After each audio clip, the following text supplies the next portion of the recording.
So right now I have the X Pro S. This is a Godox, I think, yeah, Godox brand for the Sony a7 III, and I also have an AD200 Pro Godox flash. So on this one, what I may do is do a pop flash, which will expose all the true colors of the room. So right here, you have a lot of orange lighting, and there's a lot of orange color cast on the walls, but this would expose all the true colors of the walls, and we're only doing it for the colors. So we're not blending flash with the ambient lighting. We're actually using the colors from the flash and keeping the same lighting effect. So you see the glares or the reflection off the wall from the lights, that is still maintained. If we were to remove all that with the flash, then the wall would look more matte. There wouldn't be a reflection from the light. It would look nice and elevated, but that's just way too much work. It's very subjective. We like things to be simple and easy to perform from room to room or home to home. And so our editors know, use the flash just for the correct color and the correct window exposure, okay? And sometimes I'll do a pop flash for the window just in case I feel like the flash wasn't bright enough, but I'll show you what that is here. So right now I'm gonna put my camera on a 5-shot bracket, 2-stop intervals, continuous.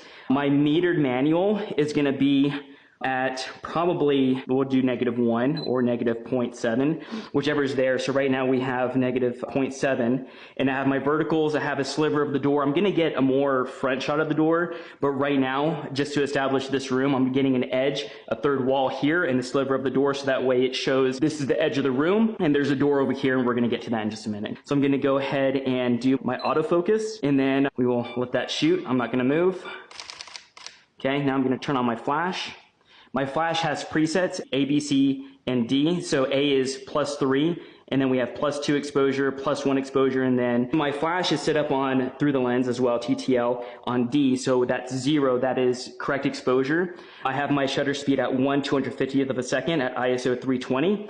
And I'm just gonna see what that looks like. So I'm gonna go ahead and take it off the bracket and put it on the 2-second timer because the bracket starts at negative and the 2-second timer starts at 0. This is now at 0, but technically it's -2, but you're gonna see here that the pop flash is gonna neutralize all that. The window might be overexposed, and yes, there are highlights there, but the walls look great. So what I'm gonna do is I'm gonna put down the exposure through the ISO, so I might put down the ISO at 100 and then point at the window for the window pull.